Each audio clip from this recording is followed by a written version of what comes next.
Ladies and gentlemen, I get the opportunity to talk to you today about something that we don't see a lot in 2020, and that's just good old-fashioned fun entertainment. Yes, I am talking about the Umbrella Academy on Netflix. Now, looking forward a few days from now, we get to see season 2 of this. And to prep everybody for that, I want to recap through season 1. Starting out with the first episode, we only see each other at funerals and weddings. Now, the show opens up with a scene at a pool. And there's a young couple flirting, making eyes at each other. You know, clearly they like each other and they're going to have a little bit of something going on. You know, after getting the stink eye from an old lady, the girl jumps into the pool and suddenly, bam, she is given birth right there in the pool out of nowhere. Now, this is pretty crazy because when she jumped into the pool, she wasn't pregnant. Setting the stage for what is one of the funnest, most interesting, well-developed, and well-produced shows that I've seen in a long, long time. On the 12th hour of the first day of October 1989, 43 women around the world gave birth. This was unusual only in the fact that none of these women had been pregnant when the day first began. Wow! So after that, we're then treated to an introduction to our modern day characters. The first one that we get to see is number 1, Luther, who's sitting on the moon in what can only be considered the lunar equivalent of a single-wide trailer. Luther gets up to an alarm, does his morning routine, including putting on his spacesuit, walking out of an airlock, getting rid of his trash in an overflowing garbage bin. Cut from there to a scene of number 2, Diego. Diego is shown to us as, something of a vigilante hero. He's decked out in his suit, he's got his knives with him, and he's saving a family who is tied up and presumably being robbed or abducted in their home. Next character that we meet is Allison, number 3. Allison is the picture of grace. She's clearly a starlet. She's walking the red carpet. She has the attention of everybody in the media, taking pictures, paparazzi everywhere. This woman is famous. An extreme contrast from that is the next member of the Academy whom we meet, Klaus, number 4. We see Klaus hopping off of a cot in a rehab facility. He's, he's very odd, he's unusual, and as he's walking out and collecting his things, the gentleman who tosses him his sobriety coin, leaves us with the statement of, "We'll see you again very soon." After this brief introduction, which is all being underlain with the sound of the violin being played, each of these characters then is notified in their own individual way as to the death of Sir Reginald Hargreaves, who brought them all together at the Umbrella Academy to begin with. Luther receives a message while he's on the moon. Diego sees a cut of the death on the news. Allison is questioned about when the last time she saw her father was, what she'd be wearing to the funeral, and Klaus similarly encounters it through television. At the end of this, we are introduced to the fact that the woman playing the violin is number 7, Vanya. And we get our first really poignant symbolism of the isolation that Vanya feels because the theater that she's been playing in, the lights come on and we see that it is empty and she's by herself. And on her walk home, she again sees the news of his death on a television screen in a shop window. Now, I want to take a second here to bring up something that I've been talking about that I find very interesting about season 1 of the Umbrella Academy. Despite the show being set in 2019, Throughout the entirety of the show, we are treated only to what can only be described as 1980s technology. The TVs that everyone's watching are old. The lack of cell phones is very, very clear. Later in the series, we're treated to a scene of Allison actually looking through microfiche at a library. It's as if the internet doesn't exist, and a lot of the things that we would think of as 2019 technology just isn't there. No answers provided to this throughout, but it's certainly something that sticks in the back of my mind as something to think about as you're watching this show, because it definitely stands out in the absence of the technology. And in the few cases where we do see what you might consider to be advanced technology, it really stands out and it's apart from the world and demonstrates a real contrast. So after everybody learns about their father's death, we are then moved into the Umbrella Academy itself, which is the mansion and the home of Reginald Hargreaves. And we're shown the emptiness of the mansion. There's scene after scene of empty rooms. You can see the presence of their father is all throughout the house, and it's really made more poignant through his absence.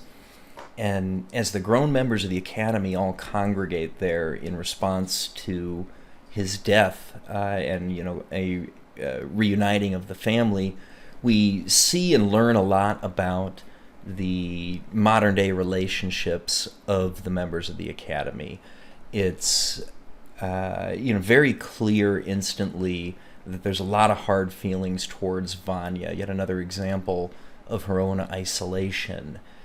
Diego in particular is very rough with her, with really only Allison showing much in the way of affection.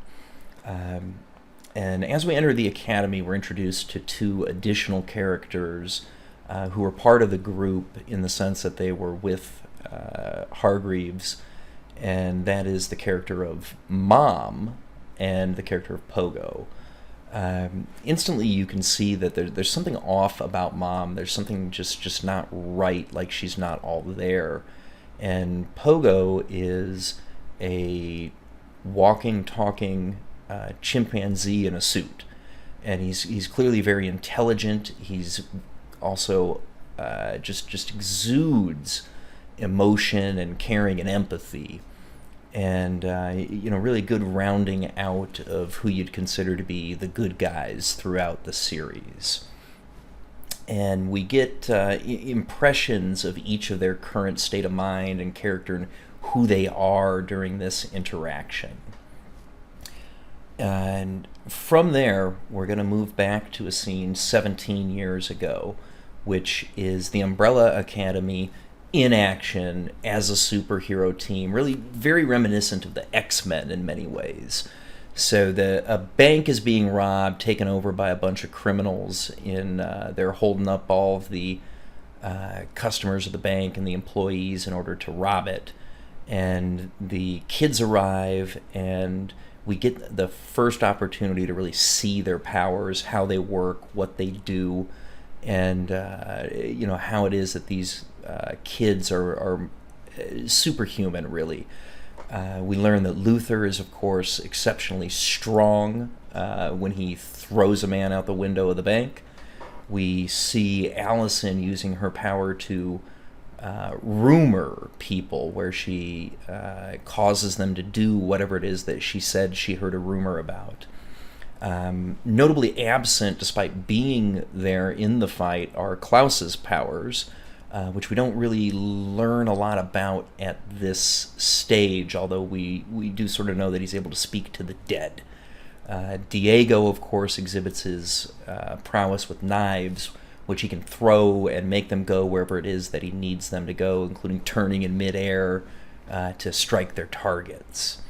And during the attempt to subdue the bank robbers, we also get the opportunity to see Ben, whom we haven't met as an adult at this point, And Ben has this very, scary power, really, where these, and you see it in silhouette behind some windows, where apparently these tentacles come out of him, and they're incredibly strong and able to literally rip people in half. When Ben comes out of the room, he's covered in blood, and and he's clearly very disturbed by what has just happened. The other member of the Academy that we get to see in this fight is number 5, and he has the power to warp through space and time, and he's clearly very talented at using that power to his advantage, and takes out a couple of the bank robbers. And we are also treated to yet another scene between Hargreaves and Vanya, where they're standing away from the group on a rooftop watching the events from the outside, and Vanya wants to know when she can play with the others. And the very, very cold response from Hargreaves is that they've talked about that, and there's just nothing special about her. And media's present, and they want to talk to the Academy members as they leave the bank triumphantly after subduing all of the robbers. And we're treated to this little nugget from Sir Reginald Hargreaves. What happened to their parents? They were suitably compensated. Are you concerned about the welfare of the children? Of course. As I am for the fate of the world. Concerned about the fate of the world? But why? It's a question that really underlies a lot of the series as we're going through it and trying to figure out exactly what it is that caused Reginald Hargreaves to bring all these kids together. Clearly he knows more than we do about what's happening.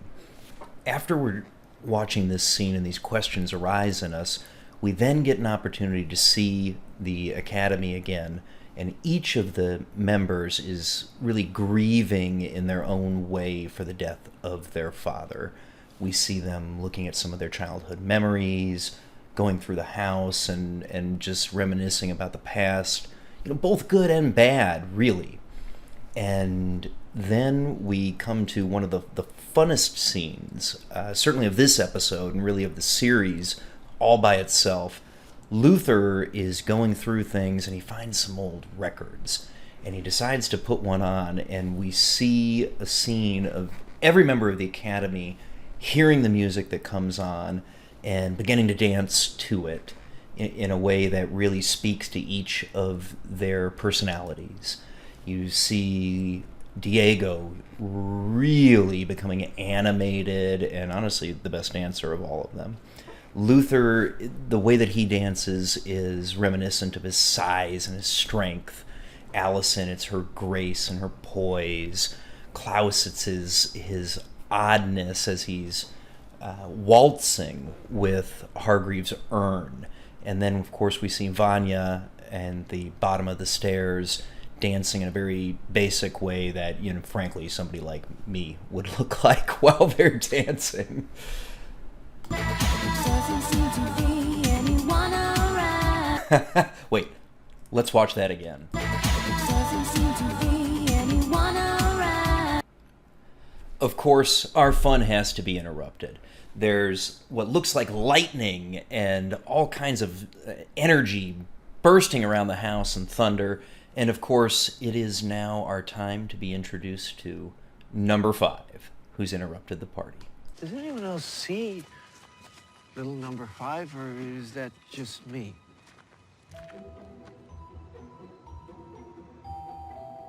Shit. Here's where the story really starts to get going now that we've met number 5. As he comes in, you see that he changes from an old man back into his 13-year-old self. And it's really, really critically important to 5 that he know what the date is. It's really driving him more than anything. He's told it's been 17 years since he disappeared, to which he tells the group, no, it's been a lot longer than that. He spent roughly 45 years gone, and that he had gone to the future. And he's really 58 years old, although stuck in his 13-year-old body. And during this back and forth among the Academy members, we also get our first mention of number 6, whom we have not seen yet to this point, and that's Ben. And it's not detailed in any way that beyond that he's dead. Some kind of tragedy has happened, at which point we cut to the exterior. We see Ben's statue, and it's the beginning of the funeral for Reginald Hargreaves.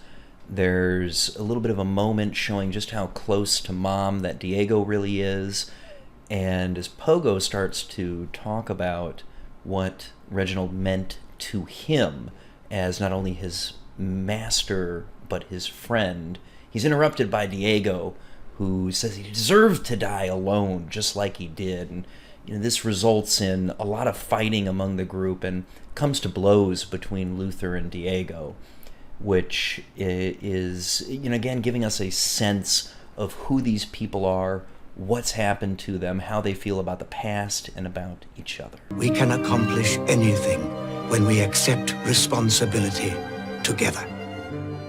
This is what creates trust. This clip gives us a little bit of insight into what Reginald Hargreaves was trying to put together with the Umbrella Academy. We watch a scene of all the kids training, and physically they're running up the stairs and trying to get stronger and find a way to work together and to think around problems to an extent. They're all then tattooed with an umbrella on their arms, except for Vanya, of course, who's apart from the group and not accepted to have that same type of mark. And you can see this really hurts her because she draws her own umbrella onto her arm. But this quote from Hargreaves talks to us a bit about what he's trying to do, what his plan is, and why it is that he's trying to make this team into a team. It's really the whole is greater than the sum of the parts type of philosophy. Cutting back to the present, the Academy members are all going their separate ways after the funeral. We get our first indication here again of Mom not being quite right as she plugs into a charging station, and the conclusion from this is that she's an android of some sort. The important next scene is Five entering a donut shop. Well, when he left, he wanted to go get some good coffee. As he enters this donut shop, which is a really important location throughout the series, a lot of important events happen here, believe it or not. He sits down, a trucker follows him in, Five orders coffee, the trucker gets an eclair, they talk a little bit, Five lets him know that he needs an address from him when he realizes that he's a tow truck driver in town. The trucker leaves, and now there are some sort of armed agents coming in an attempt to apprehend Five. And man, was that a mistake. We learn really, really quickly that Five is deadly. There's 5 or 6 of these agents after him, attempting to either bring him in or kill him, and in a matter of minutes, Five manages to kill all of them. It's one of the great, exciting scenes here, and I'm going to show you how we know just how badass this kid is.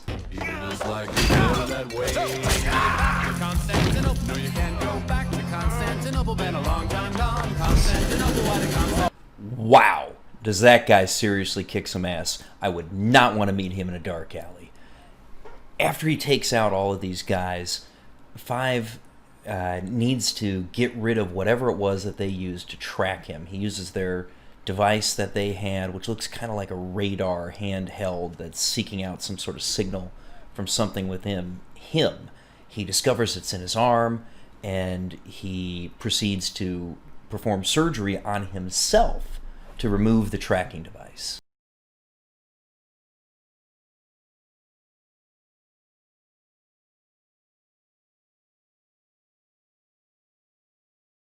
That is not something that I would want to have to do. The last thing, in fact. one final scene really, again, showing how badass this guy is as he walks away and ditches the tracking device.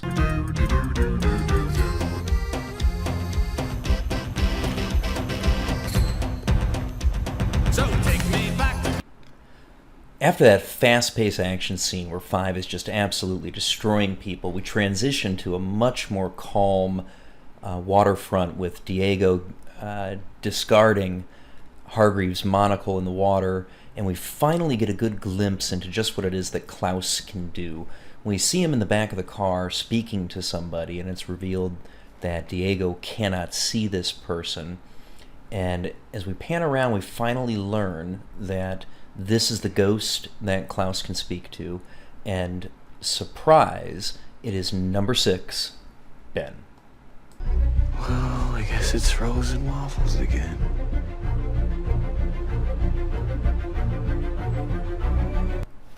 Finally, we cut back to Five waiting in Vanya's apartment, and the reveal is here of exactly what it is that the purpose of this entire season is. The world ends in 8 days. I have no idea how to stop it. I'll put on a pot of coffee. That is how you close a first episode of television in a powerful way that's going to make you want to keep going and watch the rest of what's to come. The closure of, I don't know how to stop it, coming from a guy that we've just learned is so incredibly badass, really hits home for you. For me, this entire episode was just wonderful television. It gets you excited to continue watching the series. You're interested in the characters, you like the theming, and you enjoy the overall tone that's really just a good television show. Now, as we're closing, I would like to say to you, if you enjoyed the content, you're looking forward to seeing more in the future, please do subscribe, set notifications to all, and share the video to your friends. Thank you.